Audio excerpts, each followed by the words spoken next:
So how do you write reviews? How do you not offend somebody by writing a review about them? I sometimes get asked by students and young academics, what is the best way of writing a review? What is the proper way of doing so? And how do you avoid the potential pitfalls that are difficult to avoid, like you can offend somebody? Because you do want your review to be honest, and then at the same time, you don't want to kind of go full on with a well-established scholar. So I'm going to go through a list of questions that I've been asked about and respond to each of these. So question number one is, what type of academic book should we review? Published by which press, in which series? I think this is the easiest question to answer because you can write a review about any book published by any press. And of course, you need to take into account what kind of press this is and what kind of series it is. If it's a hardcore philological series published by an academic press, then of course you need to review the book with this in mind. So maybe you shouldn't criticize it for not catering to a non-professional readership. And the other way around, if it's written as a semi-academic book, or completely for like lay audiences, then maybe you shouldn't criticize the book for not having enough footnotes or not having the usual scholarly apparatus. So basically, you need to consider what kind of audience the book is written for. And you can address this in your review. And the next question is, what kind of journal should we publish our review in? Again, this is kind of like an open question because there's no exact answer to it. You can do it in any journal that takes your review. And quite often journals will find people, so it will be the journal who sends you a copy of the book, and then you review for that journal. But alternatively, you can also find the journal that you want to publish in and then publish there. And you might as well find a very good journal. So within your field, you can choose the top journals because they all like getting reviews, and the reviews are not peer-reviewed. So it's very easy to get into those journals by writing a book review about a book that has been published recently. And the next question is actually quite important, but a little bit sensitive.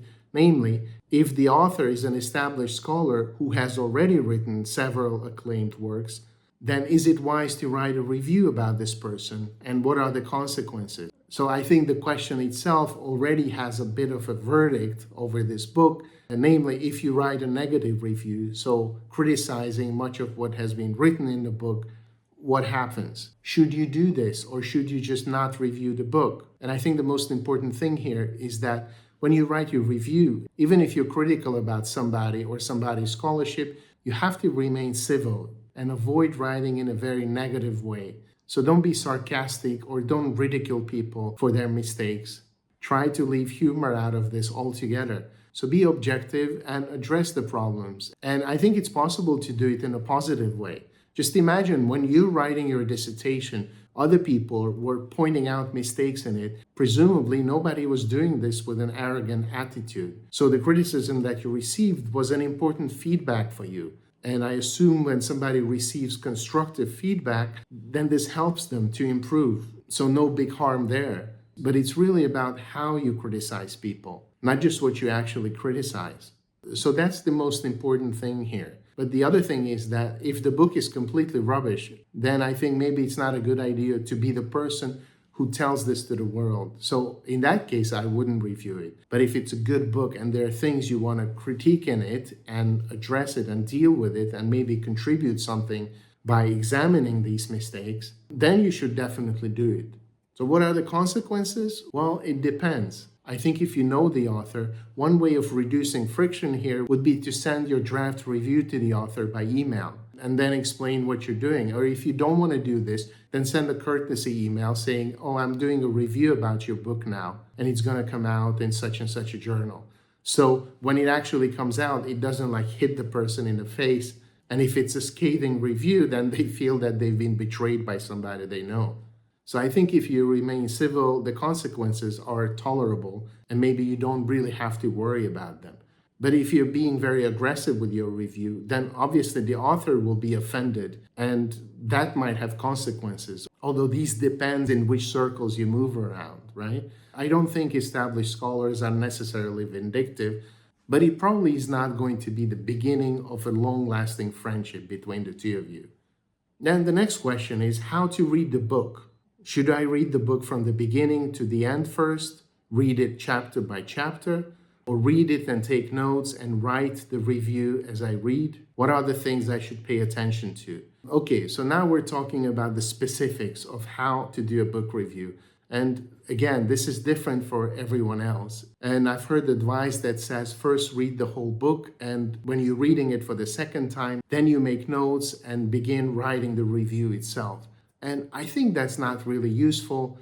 Basically, what you need to do is read the book once. And while you're reading it, take notes or underline things in the book. Basically, flag up things that strike you as something that you want to talk about. So write these down immediately as you see them, and then maybe attach your own note, a sentence or two about them. And once you finish the book, you already kind of have several pages of material associated with it. And then what you do is you write the introduction and the conclusion to your review. And then basically use the material that you gathered to fill in the space in between. A review doesn't have to be more than, say, 3 pages. So you really don't have a lot of space to maneuver here. And you don't need to. So you don't have to spend a week on writing a review. You just read the book, and by the time you're finished with the book, you have enough material for the review. And then you spend another hour or 2 or 3 or however long it takes you to write it up into something coherent. And then maybe come back to it the next day or a few days later, and then kind of go through it once again. And then by that time, maybe some of the things have distilled in you, and then you can make adjustments. So the question of what should you pay attention to is really what resonates with you. And this is very personal, so it depends on your background, because there might be things that you're working on and you see the book confirming that, or maybe you see some glaring mistakes there, and then you can address that. You can mention these things in the review, so make note of them as you read. So the next question is how to write the review. What is the ideal structure of a review? Is it rephrasing the author's primary research objectives and research questions, overviewing the chapters, the contribution to the field, points of criticism, typos, inconsistencies? So basically, the short answer is yes, this is exactly how you write a review. I think you need a short introduction, and then you write your points, and then you conclude with something. I personally would prefer not to quote the author in terms of explaining what the research objectives are or the results of his research, but yes, rephrasing them, paraphrasing them, telling this with your own words. The chapter structure, well, some reviews do this, some reviews don't. If you do this, I wouldn't devote too much space to it, maybe just 1 paragraph for the entire book. And maybe not even doing it very, very systematically, but just saying like the first 2 chapters address this, and then the second 2 do this, something like that, rather than going, chapter 1 is the introduction to the field, chapter 2 is the review of scholarship. And this description is kind of, well, descriptive, and it doesn't contribute too much. But then the research objectives and research questions are interesting. So you could devote another 1 or 2 paragraphs to those. I wouldn't do an overview of the chapters. I would focus on the book as a whole and kind of discuss its contribution to the field. So this would be the contribution of the research methodology. So maybe there is new methodology, or maybe there is new data and new information. There are new manuscripts or new archives discussed. And so I would talk about these as well. And points of criticism, of course, you add your points of criticism. You can add them as you go along, and then you can also mention them in your conclusions towards the end. As for typos and inconsistencies, well, I wouldn't go too deep into these or list them out. If there are many of them, you could mention this in like half a sentence, but I don't think you need to rub it in. You certainly don't need to list them one by one. The next question is, how deep should I dig? That's, again, it's up to you, but basically you only have about 3 pages unless you want to write a review article. But if you think that there are major problems with the book, I really wouldn't take the review article route. So I wouldn't necessarily go too deep trying to uncover every problem with the book. Again, if there are many of these problems, then you should mention this, but there's no need to list out every one of them. And these questions actually suggest that there are lots of problems with the book, so you definitely need to address this in your conclusions. But again, try to do this in a constructive way. You really shouldn't be offensive about it. So especially when your criticism is negative, I would definitely try to remain very objective and then maybe not go so deep. So remember, if there are serious problems with the book, you can always write an article focusing on those problems, but maybe not focusing on the book. So it would be an article rather than a review article. But in the article, you would return to these questions and maybe explore them and show how they should be explored rather than what you saw in this book. Well, okay, I hope these points were useful. Let me know what you think. Write in the comment section below. Thank you for watching and see you next time.